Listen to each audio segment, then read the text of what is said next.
Good afternoon, and thanks for joining us tonight. I'm Sophie Erber. We are learning more about the events that led to yesterday's fatal attack at the Anamosa State Penitentiary. Details from today's press conference now in our top story at 5.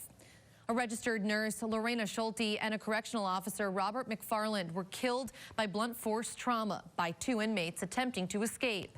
Both victims worked at the prison for decades. The director of the Iowa Department of Corrections describes this incident as a tragedy.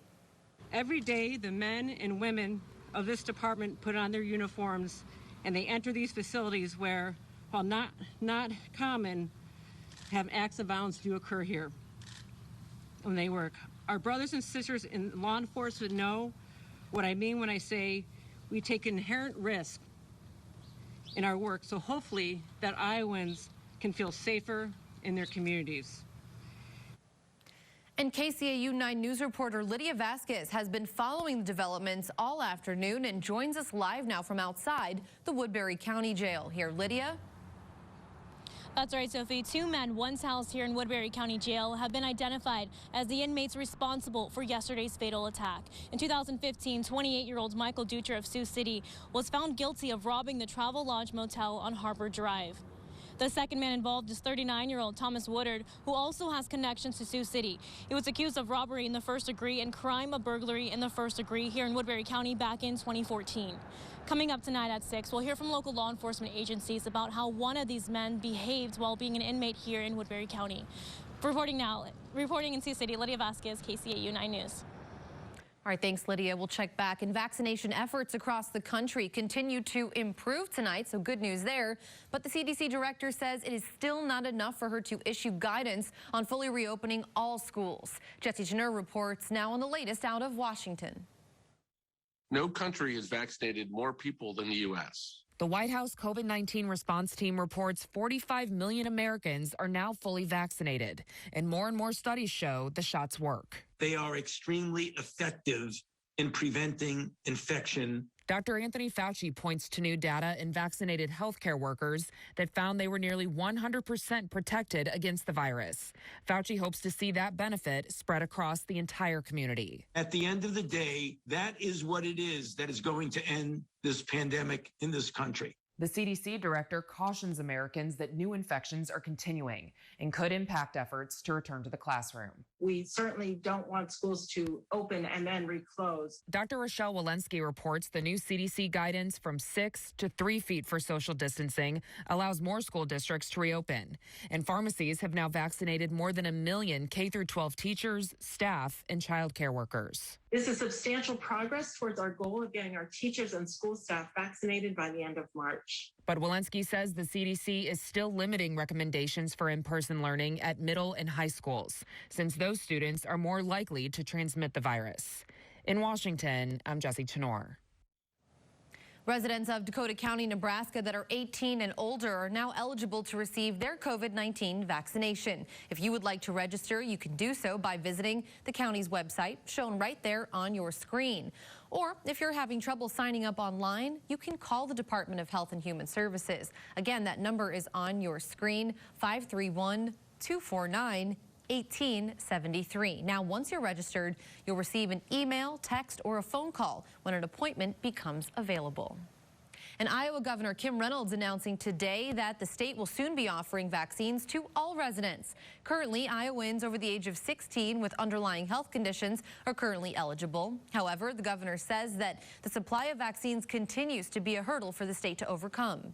As we see more doses come in, you're going to see that weight continue to decline, but it is a supply and demand issue, and it's going to be for a while. So I think I said that in my remarks. Even as we open it up to additional Iowans like we have before, the request is going to be smaller than the demand, but as those numbers continue to increase and we continue to get the allocations into the state, we're going to continue to see that timeline open up more and more Iowans be available. The mass vaccination clinics held here in Woodbury County will soon be moving to a new location. Due to availability, Siouxland District Health will be moving their vaccination clinics to the Siouxland Expo Center this coming April. District Health saying that they are thankful for the Tyson Event Center helping them out, and they are excited for this move, citing the Expo Center's size will be much more accommodating. And it's time now for our first check on the weather this evening. Meteorologist Marcus Beasley standing by for us. Marcus, today, the day as promised, we finally dried up around here. That's right. Finally, no rain showers falling from the sky today, but we've had clouds out there. The good news, those clouds are already moving out of the area. We have had chilly temperatures, though. Most of the day spending in the low 40s, mid 40s right now at 45 degrees, 48 in Wayne, 48 in Yankton, so a little warmer there to the west. 46 in Lamar's, Cherokee, 45 degrees for your high temperature today, and 46 in Storm Lake. So most of Siouxland seeing temperatures at least warming up into the mid 40s today. Overnight tonight, you can expect temperatures to drop down slightly below freezing into the upper 20s and lower 30s. It does look like we'll have some sunshine tomorrow, which we haven't seen that in a few days, so that'll be nice to see the sun come out tomorrow. Warmer temperatures are in the forecast for the weekend as well. I'll have details on all of that in the 9 on 9 forecast. Sophie? All right, thanks, Marcus. Gas prices are skyrocketing here in Siouxland, but also across the nation. Experts say that many things are contributing to this increase. Briarcliff economics professor says it is largely due to supply and demand. He projects gas prices to increase to at least $3 a gallon for regular unleaded by summertime. And that he and other economists also express concern for inflation because of the rise. It's crazy. I mean, to think, because I drive a diesel, and you know, a couple months ago it was $1.99 a gallon, and look at what it is now. It's almost $3.50 a gallon, so it's getting outrageous.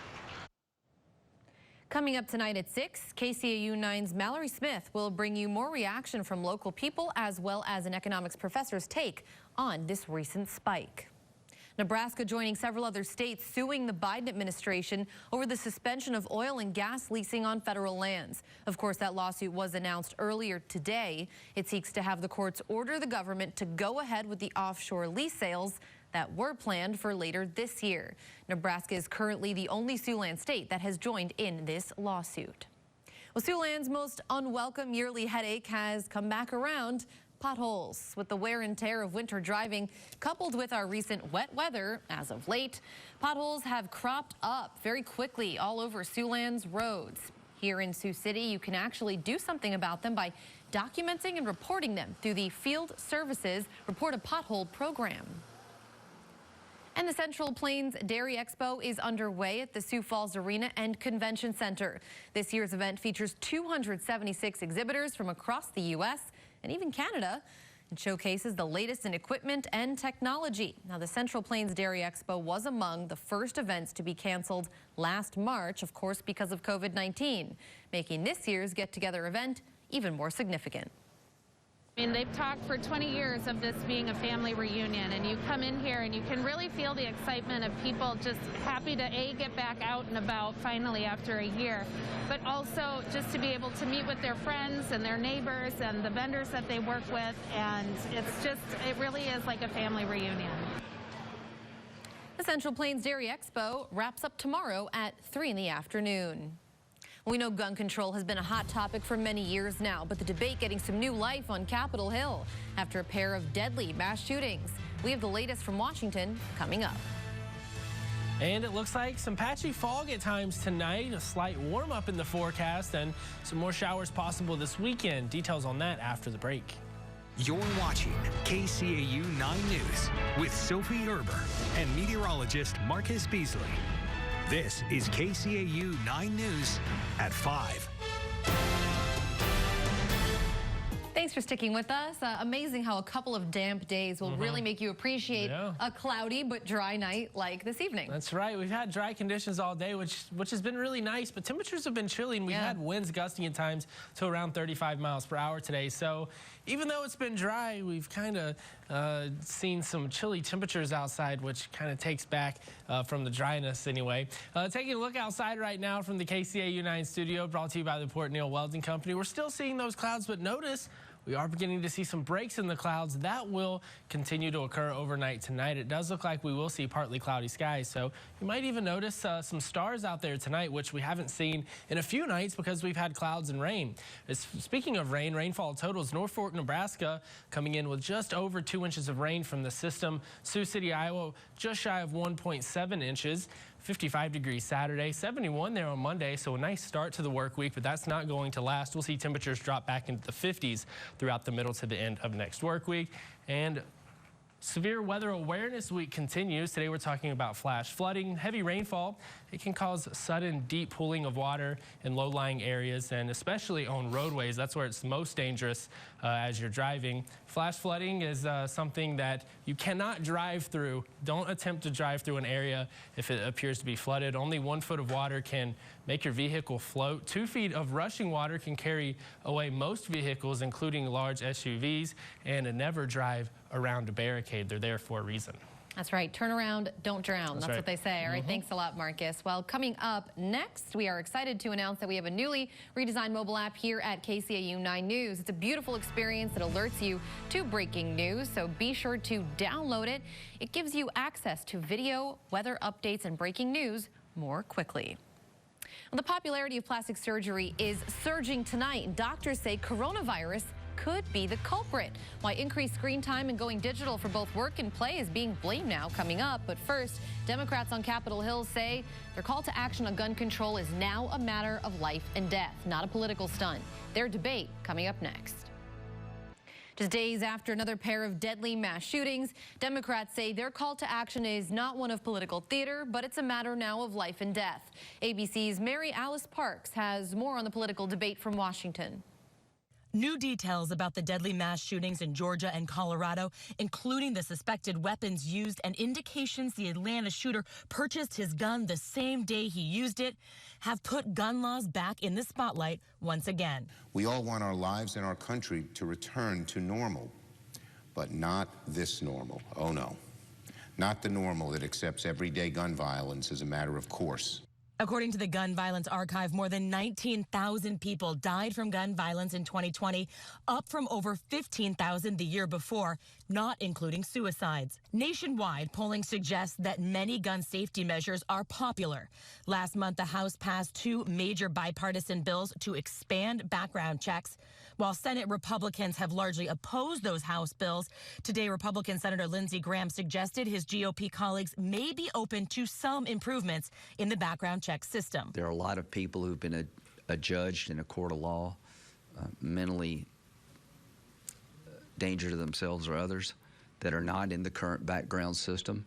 Colorado State Representative Tom Sullivan said he is not interested in waiting for Washington to act and is working on more local laws. My son, Alex, was murdered on July 20th, 2012, celebrating his 27th birthday in the Aurora Theater massacre. But we're not going to stand idly by and wait.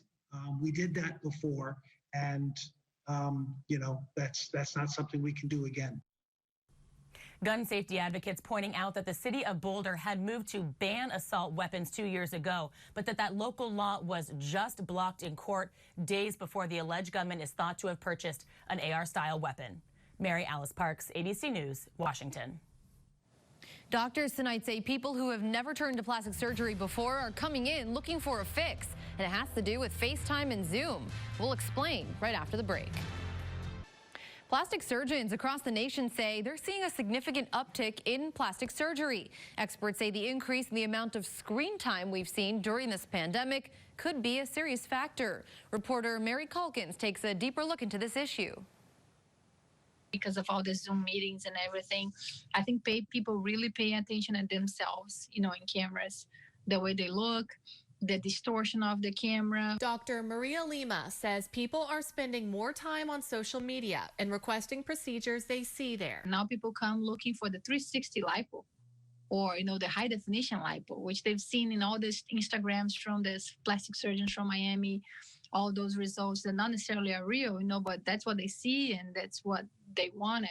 Dr. Lima says in the past, people would schedule their procedures during summer and winter breaks, but with so many at home, they're able to fit it into their schedules. And I think that's one of the reasons why we've seen an increase in the number of requests for surgery lately, is because patients just now, I'm like, oh, do you want to do it in the summer? And they're like, no, anytime's fine. No, I'm doing school from home. So it doesn't really matter for them. She says being realistic with patients is important, but even more so right now.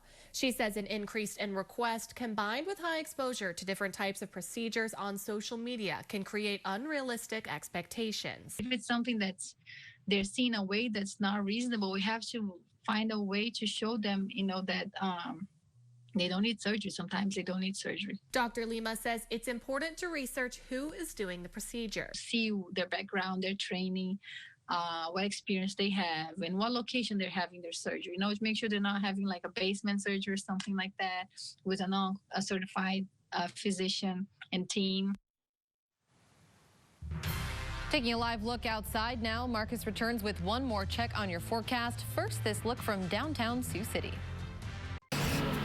This week on Siouxland Stories, we'll be meeting an artist who's working to clean up the world in her own way. I'll tell you about what motivates her and why she wants to improve the view of something that's about to disappear. Siouxland Stories on Thursday on KCAU 9 News.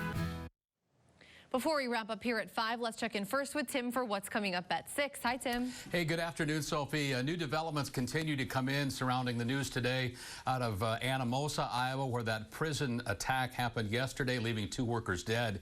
The 2 men now implicated in those deaths once served here in Woodbury County, jail time that is, after being found guilty of felony charges. We'll have an update and a live report upcoming at 6.